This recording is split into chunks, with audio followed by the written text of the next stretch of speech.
Hiya, Mark. Hey, Okay. hey, how you doing? I'm very well, thank you. Are you? Oh, good, thank you, mate. Yeah, have you got a drink? I've just I have.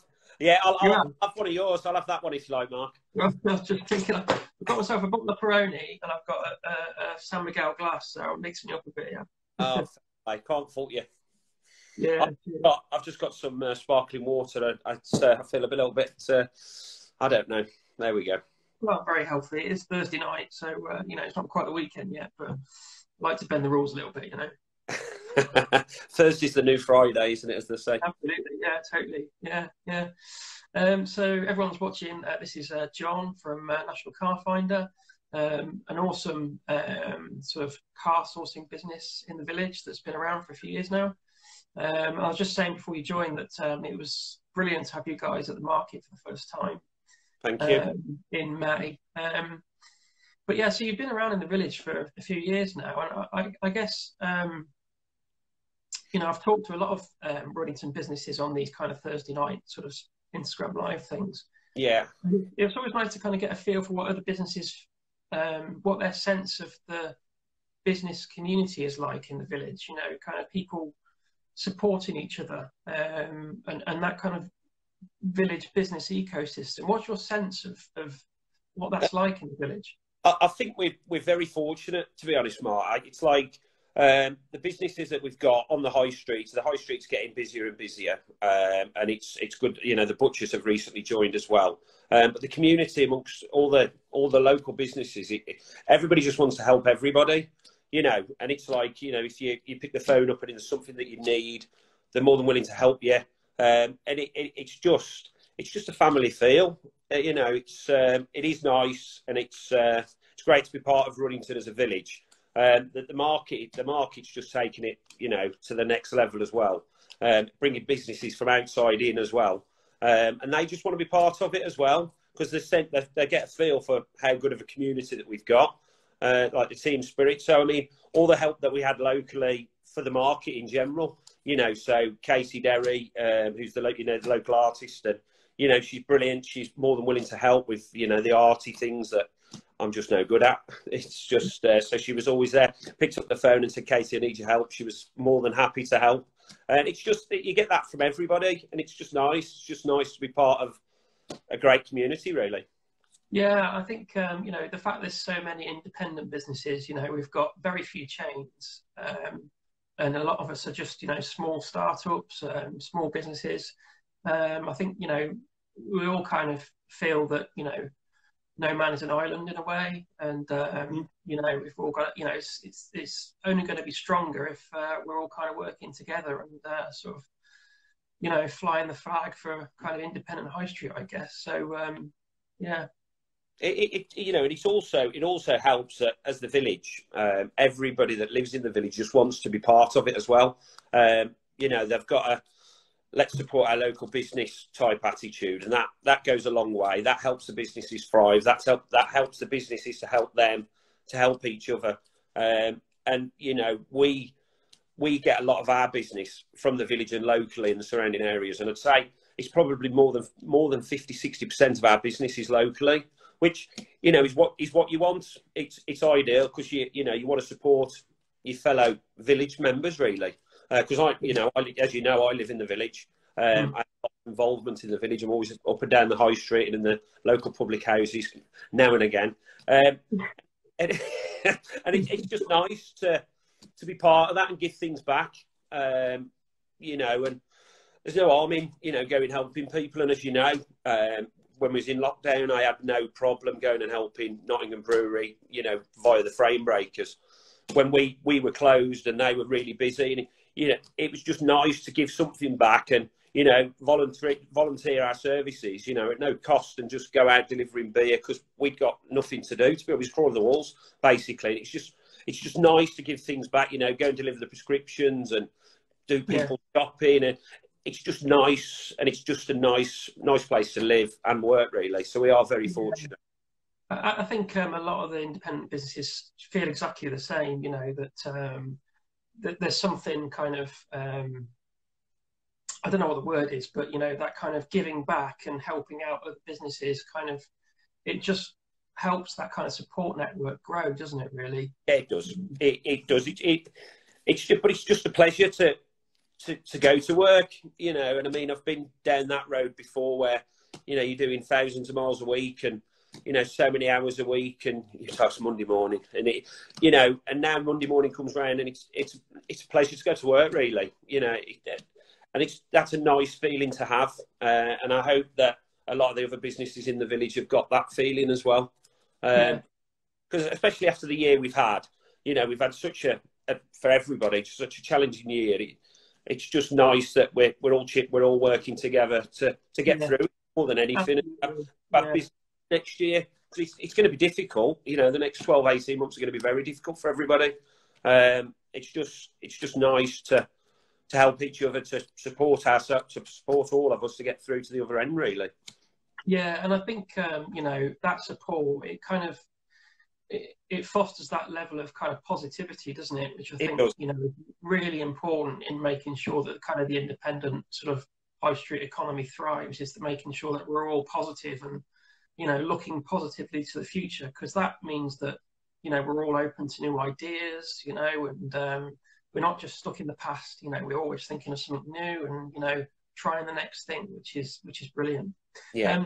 Now I wanted to go back then. So I was reading on your website and blog, and that's how I kind of do these kind of a bit of research.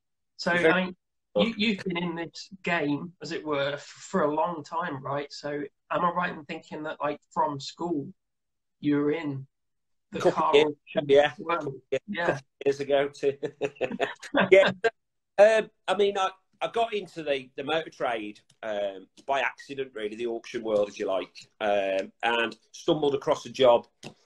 What was this? 96 probably, which stumbled across a job in an auction. I had no idea what I wanted to do when I left school, and there was a job advert that was like trainee manager of a car auction. I was like, yeah, I fancy a bit of that.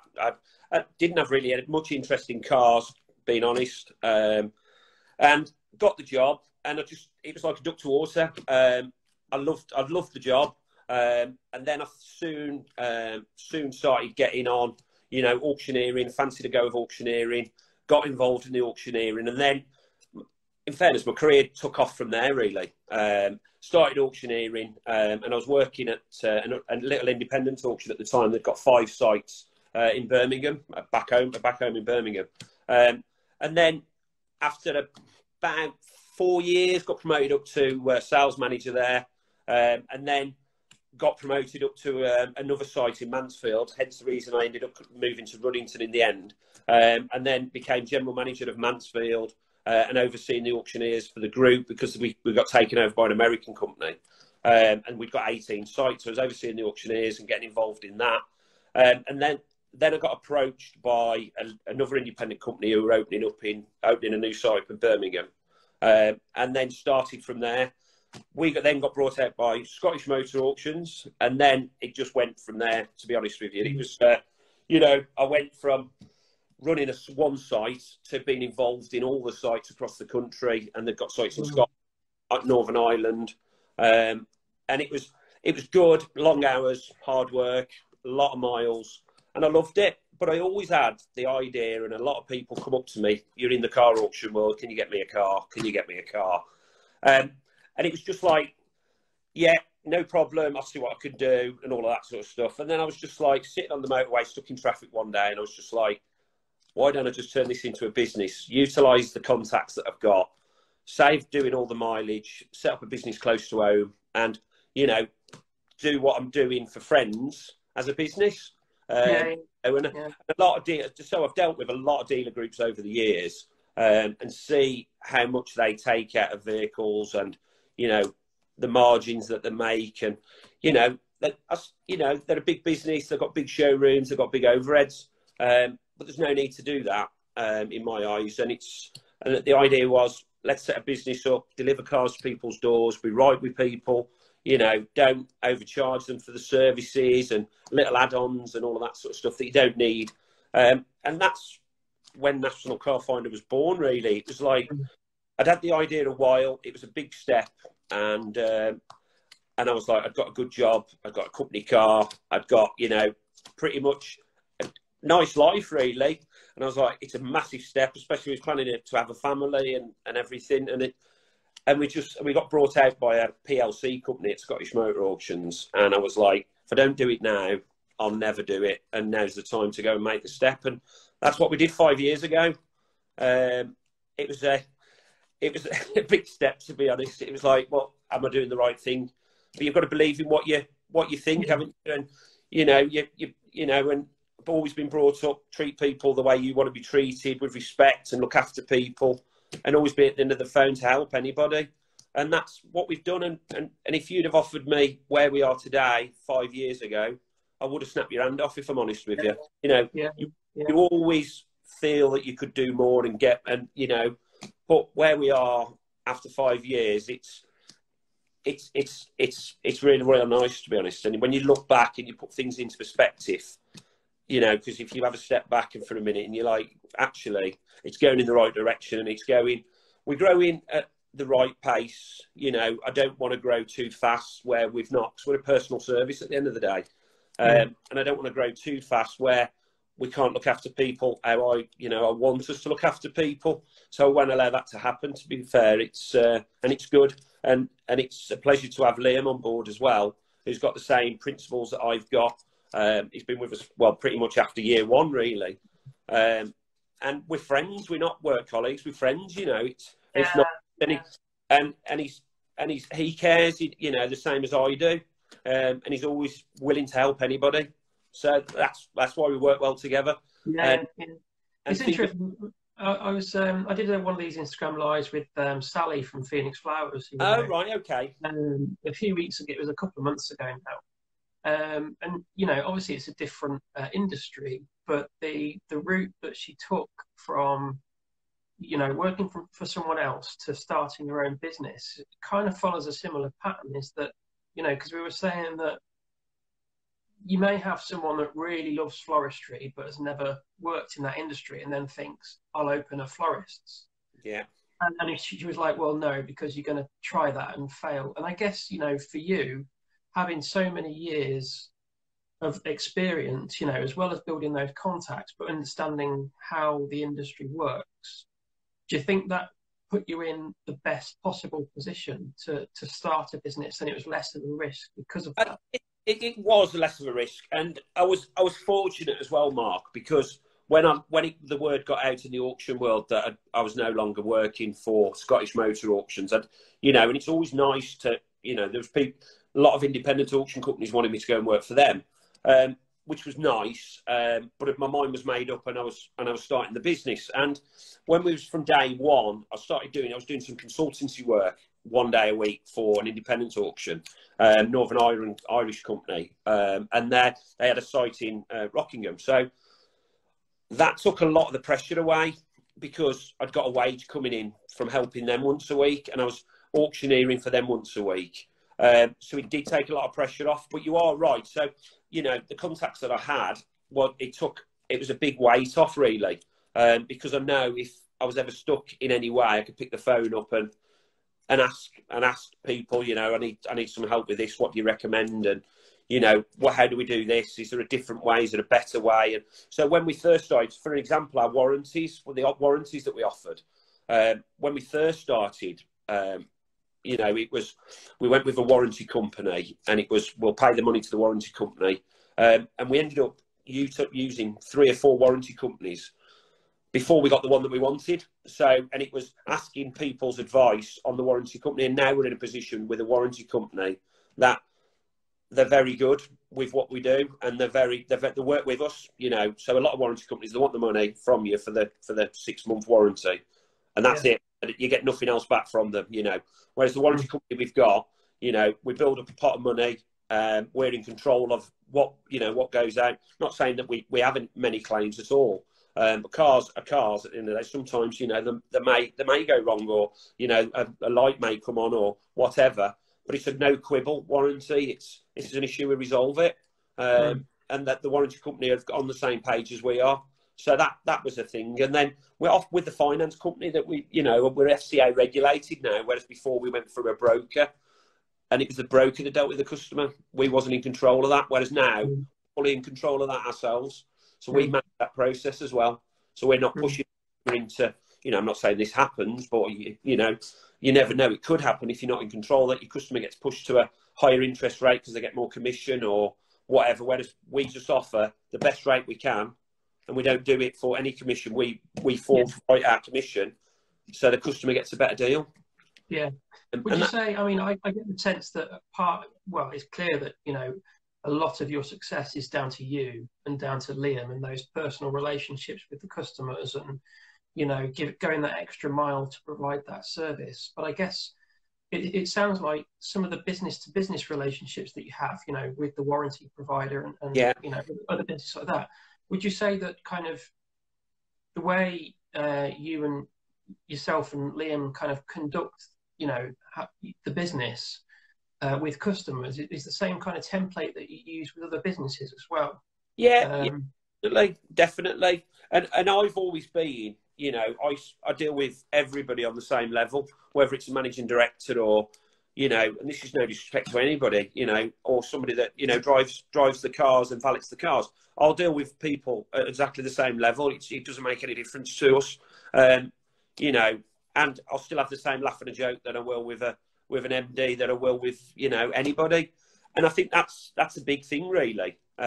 You've got, because we've got such a different walk of life with customers. You've got people that are starting the car journey out for the first car, who have saved a lot of money, that have worked hard, and they're getting a car for £3,000 or £4,000 or whatever it is. And then you've got, we deal with a chauffeur company in Oakham that we supply all their Merc E classes to and S classes, and we deal with everybody exactly the same. There's no differentiation from the services that we offer. Yes, they'll ring us now and say, we're ready for another car, John, can you get us one? But when it started, the process was exactly the same. And that's a big thing for us. It's, it doesn't matter where you're from, who you are, or anything like that. Or it's, you're going to get the same service from us. Yeah. So I wanted to just sort of touch them back a little bit into those early days, because obviously, we said that, having that kind of history and of, understanding the industry made it less of a risk. Still a risk, I guess, in starting a new business, like there always is, but less of a risk.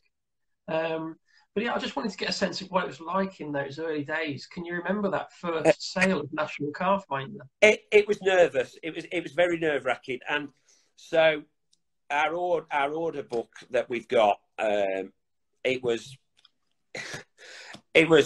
ones and twos in that order book. And once you supply those ones and twos, you'd be like, I've got no more orders.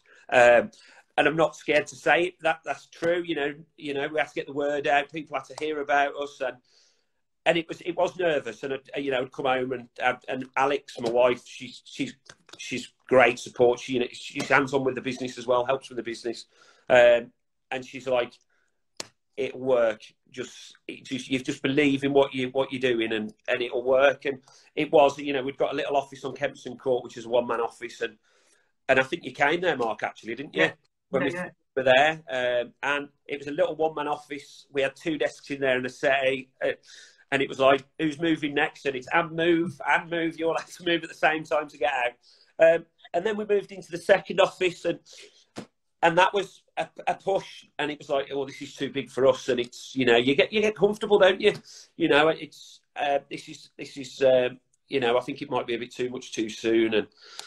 But it's. Then at the early days, it was great. It was really great, to be honest. And when now you look back and now you've just mentioned that, it makes me smile to think that we've worried about there's no orders in the book, and now it's it's great to see the orders coming in, and we've had lots of interest from the market as well, and it is really, really good. And it's not we get a lot of business locally, but it's also nice. We've delivered a car to the Isle of North Uist, which is top end off the water in Scotland, and down to Cornwall and Glasgow and Edinburgh, and obviously I've got a lot of connections still back home in Walsall and the West Midlands, so we deliver a lot that area as well, and family and things. But it's just nice, really, when you've made me smile with that, Mark. To be honest, yeah. It must mean so much to have. Is it? We say Adrian, was it? So your partner's name? Alex. Alex, sorry, yeah. Yeah. To have that support, you know, in those early days to, you know, give you that confidence boost that it is going to work out, you know, because I guess there would have been days when you're thinking, well, have I made the right decision? But it's that perseverance, I guess, and tenacity that, you know, knowing that you're going to do it. It is massive. And like the early days, you know, we were doing different things as well as what we're doing. You know, I was buying cars for dealer groups, large dealer groups in the country, to help us along the way. And then we just had to cut those ties for after it was about six to 12 months we were doing that for.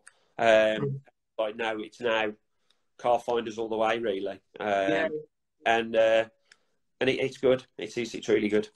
So, a comment on the screen from Daz Johnson. Don't forget your fantastic logistics.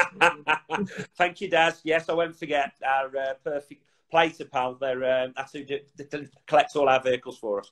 So I've worked with Daz for many years. We go back such a long way, and Daz, similar to me, has set his own business up. And it was a big step for Daz as well, because he's had some big logistic jobs in the over the years all over the country.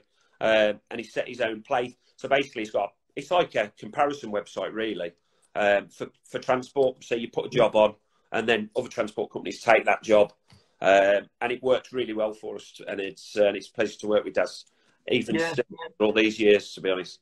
Pity about like anything, really. You know, you're as much working with other businesses, you're working with the people behind those businesses, aren't you? Really, and you know, all those relationships that you've got with people are so important, I think, aren't they? Oh, it's massive. It's massive. So, and I mean, a lot of the subcontractors that we use, we've got a local guy that's just started his own valeting company, Deck, from the Nottingham one-man valet. So he started doing our valeting, his local lad as well. And Daz worked with for years. And it's just nice.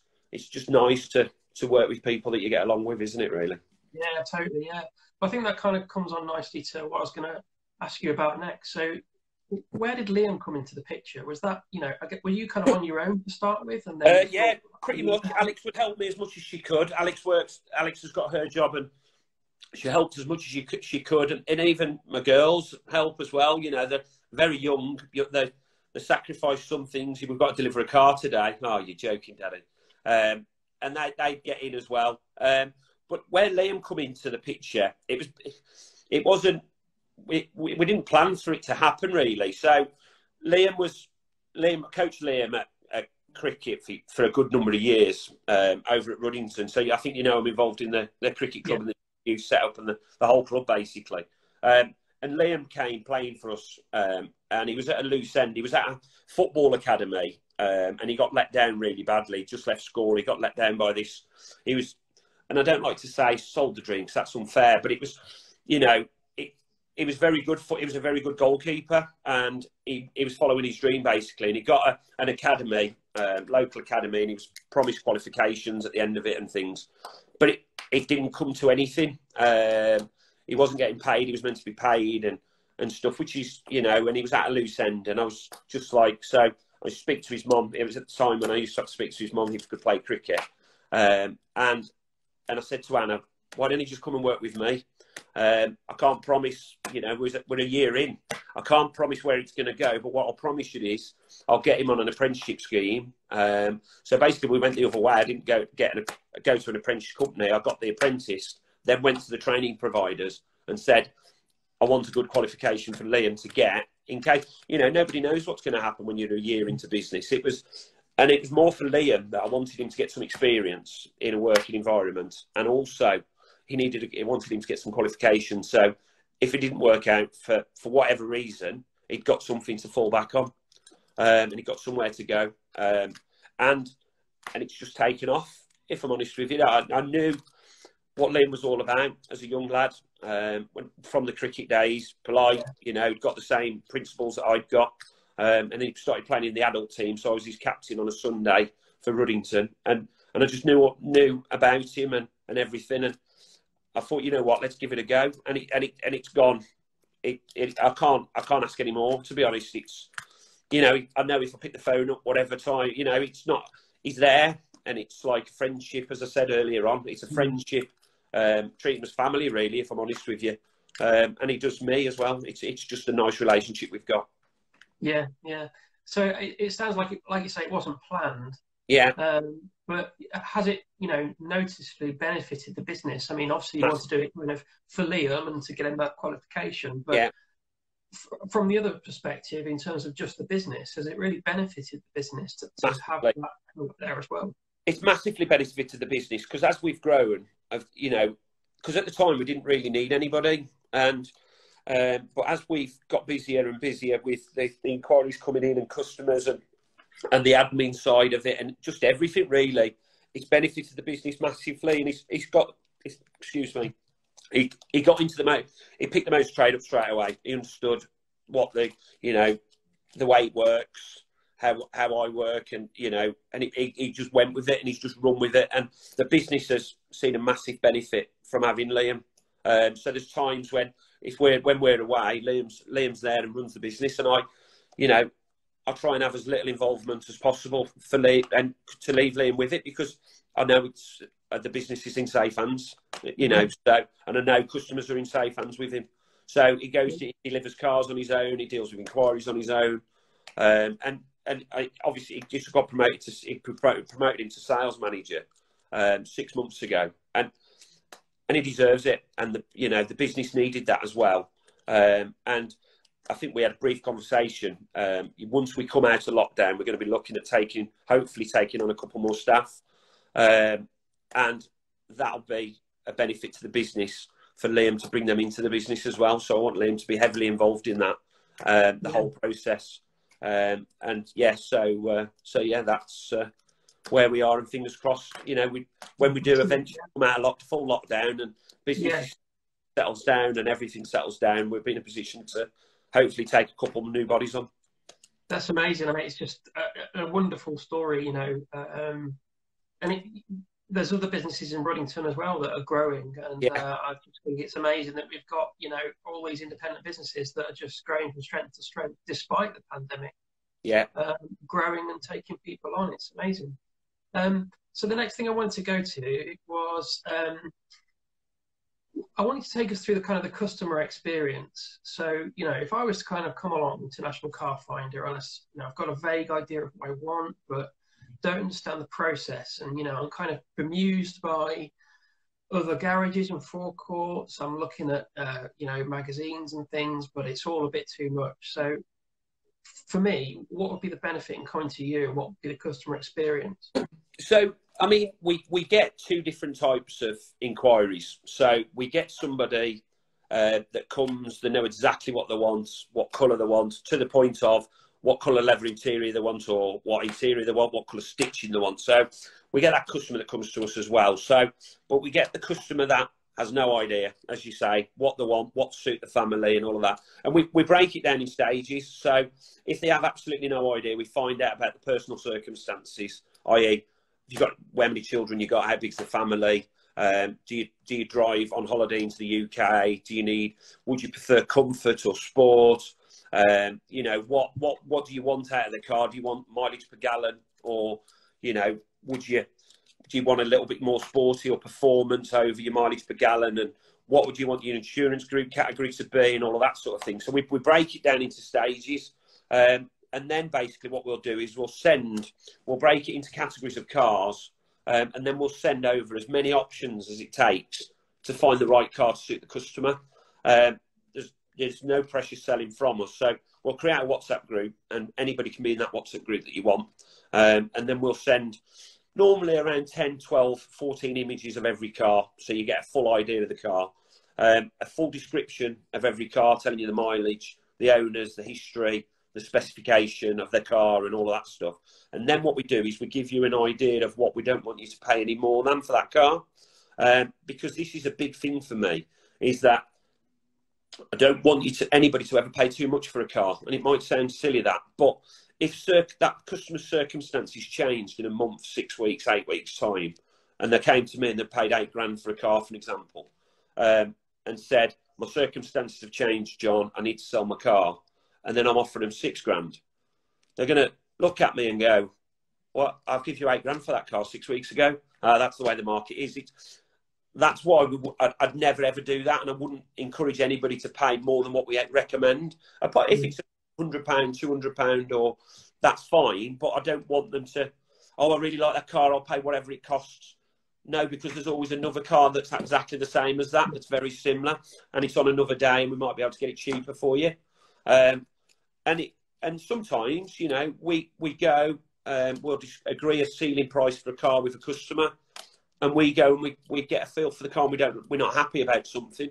We walk away from the car, ring and say we're just not happy with that car. You know, there's something that's not right about it, because we're only dealing grade 1 cars, what that means is the car's got to be, you know, it's not had accident damage, it's got the right miles on, it's got the right ownership, it's had service history, because we're as good as our reputation, and that's a massive thing for us. So if there's problems and repeated problems along the way, it doesn't put us in good stead, really. And we've had this, where we are is, I'd say 78% of the business is recommendation and word of mouth. And that's what we thrive on, and that's what we want to continue to happen. You know, we've had one car that we've ever had that we've had a problem with, which when we've brought it, we've purchased it, and I wouldn't deliver the car. I rung the customer and said, we've brought the car, we're not happy with it. I'm completely not happy with it. You know, you can have your money back now, or you can leave it with me and I'll get you an alternative car. We ended up getting a better car for less money, and we sent the difference back. And so that's how we deal with customers. But you know, and once we've purchased, sorry, I've babbled on there. I do apologise, Mark. But so once we've identified a car, we then agree a ceiling price. We then go and inspect it, make sure we're happy with it, and we go and try and negotiate on that car and get it as cheap as we can for the customer. Once we've agreed the price, we let the customer know. We get the money in, we get the car collected. It then goes up on the ramps at the garage we use locally, Ruddington. They check it all over. If a car that we ever buy has got less than 6 months MOT on it, we put a full 12 months MOT on it. If it needs a service, it gets a service, or close to being due a service, it gets serviced. If it's got a tyre borderline, we put a tyre on it. And then once we're happy and we've been given the green light, we deliver the car to the customer. Once we've delivered the car, we'll go in the car with the customer. They can go on a drive with us if they want to. We sit in the car, go through all the controls for the car. Programming your Bluetooth in the car for your phone, working the radio, working your cruise control. Where's the petrol? Where's the wipers? Where's the lights? You know, and it's nice that there's one gentleman that sticks out to me. He brought a car that had got so many extras on it. He was in his 70s, and I could just tell it was. No, I don't mean this, but it just blew his brains. Really, he was just like, "Wowzers!" It's got some gadgets on this one, and so we broke it down into stages. I said, "We'll program your phone today. We'll go through we'll put your favourite radio stations in your radio now. Then I'll tell you where your lights and your wipers and your petrol. And we'll get the main thing sorted. Drive it for a week, come round, and then we'll go through phase 2." And then we did that. And we did that for, I think it's a good 2 or 3 months before we got through all the. But that's what we do, and that's we just want to be different and go that extra mile for everybody, because that goes a long way. Because and if it was my mum and dad that were going in somewhere, and it was like, just get on with it and crack on, and you'll find your way around it. And pay too much for a car, I'd be disappointed really with that. So. That's one of the main reasons that we do what we do. Yeah, and I think that way of working, you see it so many times in other independent businesses. Completely different industries, but the same template that let's say for example like Alex and Anthony at the Bottle Top. I know it's a very different industry, but it's still that customer relationship. So you compare that to going into a supermarket to buy some beers. You're not going to get any customer experience or interaction. But with Anthony and Alex, you get that, you get the knowledge of the product, and it's the same with you guys. That if you go to, a chain forecourt or somewhere, WeBuyAnyCar.com or something like that, I don't know, you're just not going to get that, that continued customer relationship and a business owner that cares about the customer. Yeah, I mean, a lot. I don't like talking about other businesses and and putting anybody down or any other customers. But the motor trade as a whole, they've got salespeople that are bonus orientated, so their incentive is to sell but make as much profit out of that particular car as they can. They get profit out of, they get bonus out of a finance deal. They get profit out. They get bonused on. I'm going to sell you some nice polish that's 50. That costs £50. I'm going to sell you that for £600, but it's only £1 a week on your finance. It's fine. Then you've got, what about this insurance? What about this insurance? What about this insurance? You don't need any of that, and it's, your polish is no better than T-cut, it's, and all of this stuff. And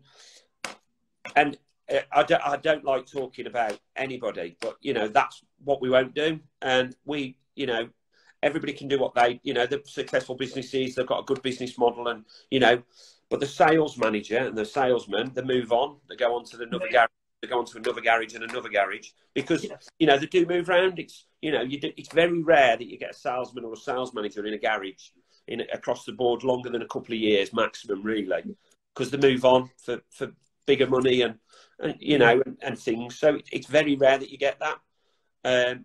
My philosophy is that whoever comes into the business to National Car Finder, I won't bring them into the business till I can guarantee it. You can never guarantee anything, nothing's guaranteed, but that I don't want to be. I want them to be in for the long haul. They're not coming in for a stopgap, or So I'll always be asking, where do you see yourself in 3 or 4 years' time? And if it's I want to be in America, or I want to be in London, or the job's not for you, because we're going to invest in you. And we want you to be part of the journey with us and watch us grow. And then people in, and and that's what we're about. It's absolutely. It kind of feeds into the next thing I was going to ask you about. Really, is about feedback. I mean, how important to you, to Liam as well, is customer feedback once you've made that sale. And I love what you do on social media. By the way, you show the product being delivered, and the happy customer, and it just sort of portrays that point that you're not just delivering a product to a house and then doing a runner. You're actually delivering the product and service to a person who really cares. So how important is the feedback to you guys, yourself and Liam? It's massive, and I also like as well, I'm not so I like the fact when Liam gets brought into a lot of the positive feedback that we get as well. That fills us both with pride, really. So that means, because no customer just deals with one of us; they deal with all of us. They deal with us all, and it's nice that he gets that recognition as well. But feedback is massive to me, really. I always want to feel that we're doing as best as we can, and delivering what we say we're going to deliver. And if that ever changed, I'd like to hear that back as well, because we've obviously, something's gone down somewhere and we want to rectify that and never happens again, type thing. So feedback is massive, really, really important to us. And it's a big thing, and it's just as important as the community spirit, really. What happens in the community, it's probably as important. Yeah. I'm glad you talked about that, because that was the next thing I was going to move on to, was the community aspect. Okay. I know the massive things that you do. How important is? I mean, you look at bigger organisations and they have a whole corporate social responsibility policy, and sometimes you get the sense that a lot of these organisations have a CSR policy because they have to. Yeah. They have to be seen to have a CSR policy. Yeah. Because that's just the thing that you do. But I don't get that from you guys, that your interaction and your investment in the community is not because you feel that you should, it's because you genuinely want to. It's a big thing. So charity, they're helping out with any charity that's got anything going on, by the way, and they want some help or input, feel free to message us or get in touch. So so for the mustard seed, for an example, which is, we all know about the mustard seed, it's a local charity. We've been heavily involved with the mustard seed. So before lockdown, I went and did bingo calling at the bingo night, and did the comparing for the evening from the auctioneering background. So I've done that. We've helped move a load of things out of storage to put into containers. Me and Liam have done that. You know, we've done that 9 o'clock at night and things. And it doesn't matter what it is. If it helps somebody, we'll do it. And you know, it's not just mustard seed we help. You know, there's a Zinfia Trust charity as well, because we're in a networking group as well. That the charity that's part of that is Zinfia Trust, and I heard that, you know, there was children that hadn't got school uniforms to go to school, and so, you know, we sponsored, you know, we sent some school uniforms to that. But it's not about wanting people to say, "Oh, well done you," and thank you to that. It's because we want to, you know. So Ruddington Cricket Club as well. I'm heavily involved in Liam's as well, Ruddington Cricket Club. So when I first joined the cricket club's a big example as well. And I hadn't got a business at this, you know, National Car Finder didn't exist. And I realised that for the cricket club and a village that the size we are, we didn't have a junior set up. I was horrified about that, to be honest. And I was like, well, that's not happening. We're having a junior set up. So heavily instigated it all, got involved in it all, you know, with the help of a lot of good people, because the cricket club's got some good people involved. And we pushed and we set up a junior setup, and it's thriving over Elms Park now. There's a lot of teams there. And the first junior team we set up there were under 11s they were under 10s when we started. So there was softball cricket. And this is quite scary, actually. They're now playing in the first team. Some of the lads that played on that junior setup. Right. And definitely second team, and watching them play and how they play and put me to shame, and a lot of my teammates to shame as well at the same time. That fills you with pride. We sponsored Ruddington Cricket Club as well, you know, so the whole junior set up all the way through the adult teams and things. So we do that. My daughter plays football over at Gedling and Sherwood as well. So we sponsor some of the teams there. During lockdown, I've pretty much 2 or 3 times a week, I was doing a lot of socials with regard to online activities. How can I get everybody involved in this? So one day it was the cricket club were having a quiz. The next day it was mustard seed quiz. The next day it was Gedling are having a quiz. Then it was a bingo night for everybody. 3 nights on the run was having bingo nights. And it's just trying to keep everybody engaged, really. And it was like getting everybody, but it wasn't, because it was a Ruddington event, it wasn't just open to Ruddington, it was open to everybody. So I was getting everybody involved. So it was people from Gedling getting involved in Ruddington Cricket Club, people from home, my mum and dad and all my friends and that were getting involved in it all. And I think one of the Zoom nights that we had, I think we'd got about 90, 100 people playing bingo. And it was just a bit of fun. It was 2 or 3 hours and raising money for the cricket club and Gedling and Mustard Seed as well.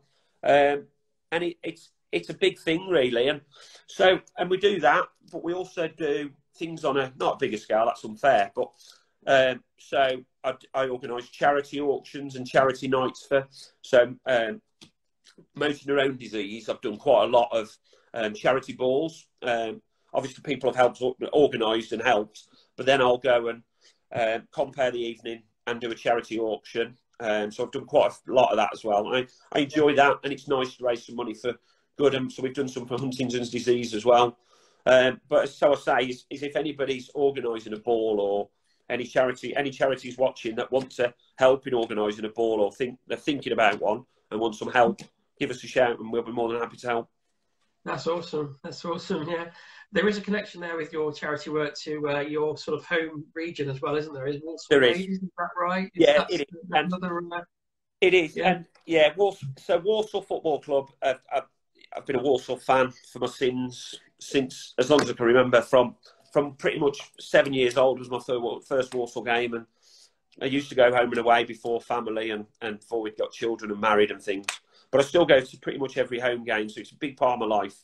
And I go with my dad and my brothers and everything else. And then when I realised that they were launching a ladies team, I got straight in touch with some of the guys I know there and said we'd be willing to support and help that. So we do sponsor the whole of the junior setup for Walsall ladies, and also the first team as well. And it's a challenge for them, because it's ladies football is going places.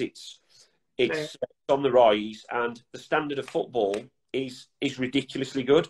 And so my daughters have been across and been mascots for Walsall Ladies, and their standards frightening.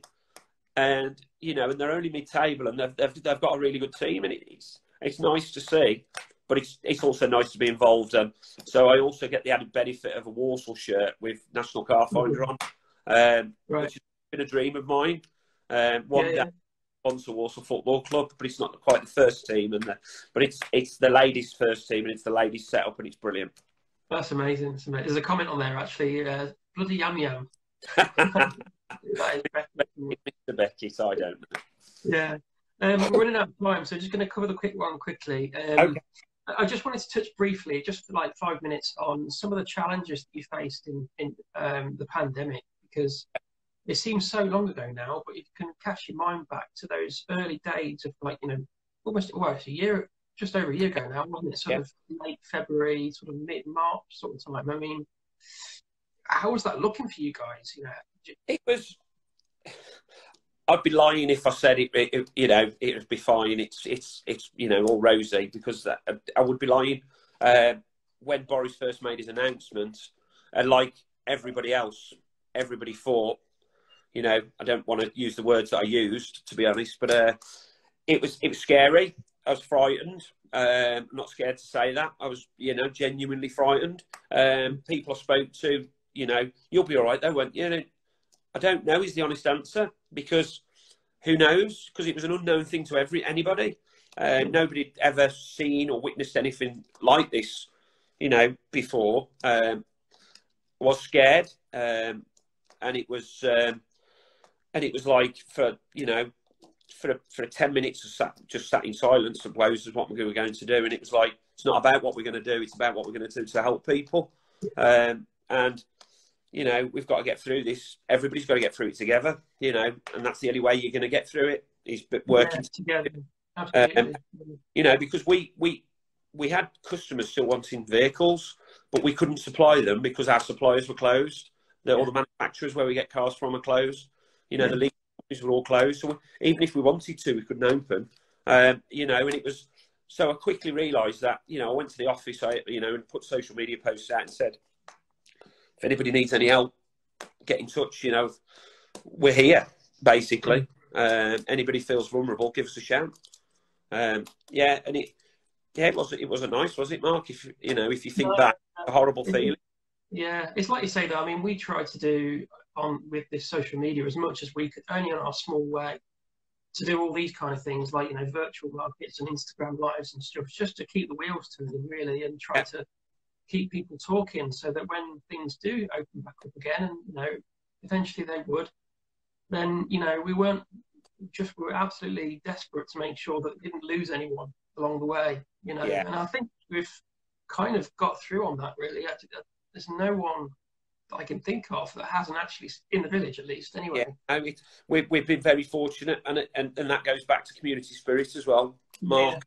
And I think it's taking it to the next level really, of how much everybody wants to help each other. Every day you walk down the village and it's busy. When I'm going to Bottle Top and I'm going to the butcher's or the post office, it's busy everywhere. Like you say, people want it to succeed, don't they? So they do, because it's a bit corny, but if you don't use it, you do lose it, don't you? And so it's nice to see everybody, hopefully, touch wood, coming through the other end. We're going to get back to some sort of normality. And it's just nice, isn't it, that hopefully we do get there, and we come out the other side, and we're all in it together. So we're all still here, and we're stronger for it, I think, Zoom was a lifesaver, wasn't it? Zoom, Zoom, the games and the bingos, and it raised spirits for a lot of people, didn't it? It did, mate. So I finished these things off with a kind of quick fire fun questions, and I'll go on to it in a sec. But the last thing I wanted to just touch on is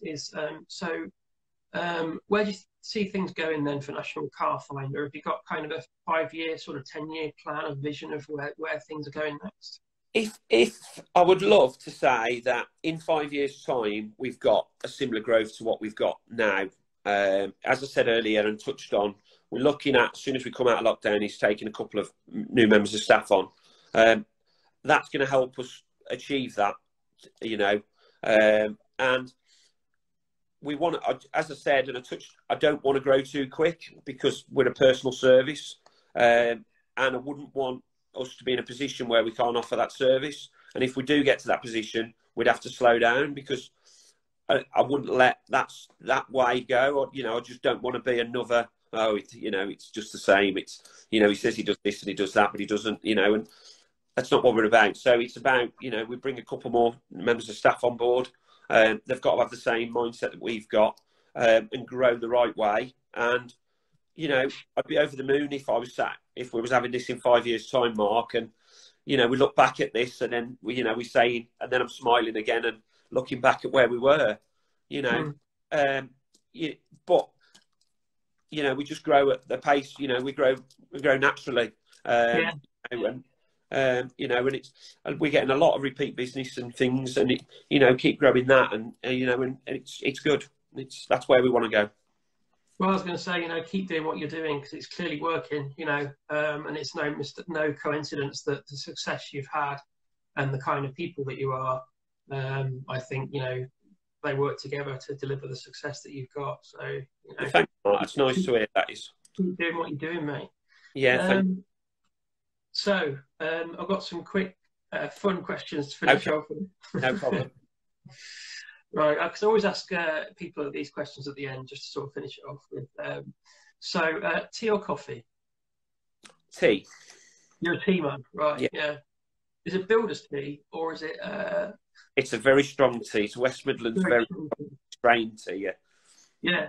So I have a spot of milk, and that's it, just like a microscopic spot of milk. Cat or dog?